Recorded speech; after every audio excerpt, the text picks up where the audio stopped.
goes on. I'm done praying. So originally, Constantine was the first Christian emperor, okay? So he was a Roman emperor that accepted Christianity as a state religion.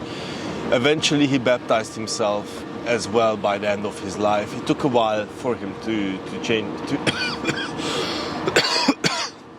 to go through it, but there are uncertainties and trillions of stories surrounding why. Now, he decided to establish his capital in Constantinople, to re-establish the Roman center in the east. And in the process, you know, he spent a great fortune building up the city. Among many other things, he brought tremendous amount of artifacts from the classical world. Now you must know the Romans. The Romans were drunk on classical art and classical culture. They pretty much took it on board and they Hellenized themselves. Now there was a tremendous amount of art and artifacts in Rome. So Constantine decided, why not take a whole column and bring it to one of his forum squares. And so the column that you see behind me, it comes from Rome, from the Temple of Apollo, where originally the column housed on the top a statue of Apollo. Now, of course, narcissist emperors preferred their own image to be on the top, so he made a statue of himself and put it on the top of the column. And then consecutive emperors decided to change that. It is.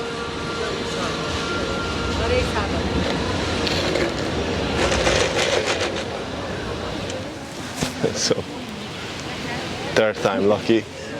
So yes, the shoe cleaning man came by and told me that my sandals are dirty, so he wanted to clean them. So I ran away. You said, couldn't catch up. Oh no, I'm running away, man. You flew. Yeah, let's talk a little bit more about this. Come sit down here. This is, I think it's nicer than, well, I don't know. It just looks bigger. And it's older than the Blue Mosque. Almost a century older. I wonder if we can go in.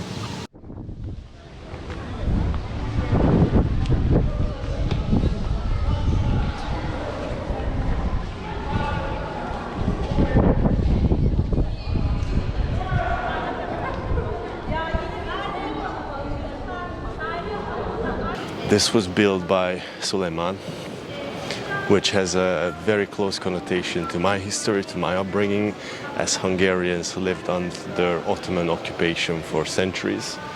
But coming here to the center of the Ottoman Empire, you come to marvel at their ingenuity, art, their taste, and you can just imagine how that society's top echelon were sophisticated beyond the average person at the time. As I understand it, it's the same size as the internal prayer hall. In other words, to geometrically balance the two spaces. So this is external, and then we're going to head into the internal space. Here we stand under the main dome that I must show you because I consider it extremely impressive. House of devotion.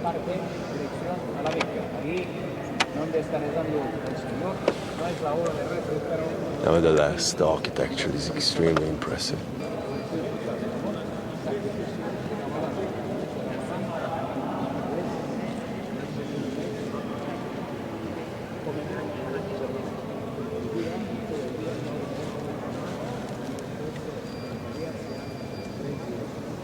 Massive pillars, 4 massive pillars.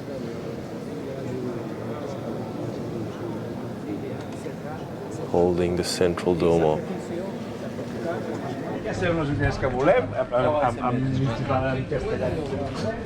David. Ay!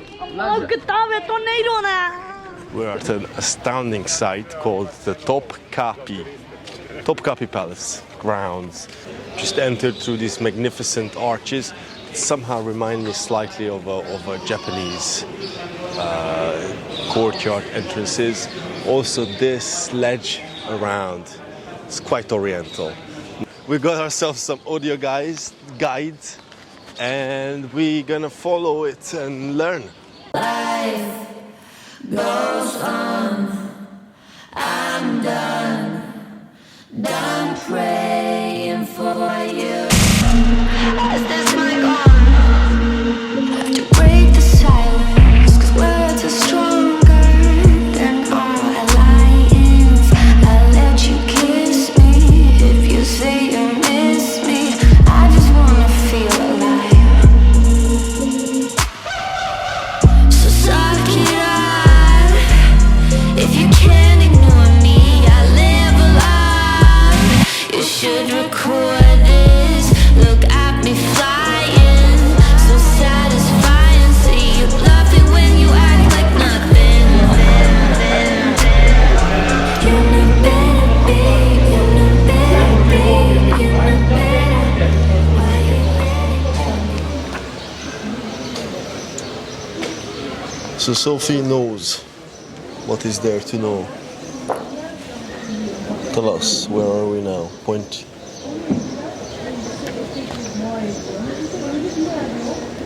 These are the kitchens, the courtyard. First courtyard, second, third, and yeah, a lot of different buildings. Most important and the most interesting part is the royal hammam, that is bath. Look at the emperor's bathtub. My God, who would have? See what happens to every ruler and every empire. Their seat of power becomes a place to visit for the commoner, tourist. Can you envision the scenes, the naked emperors? Now he's entering the private quarters.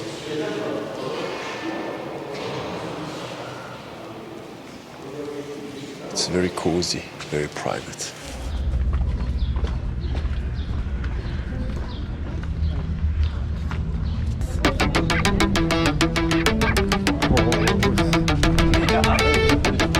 Like you, like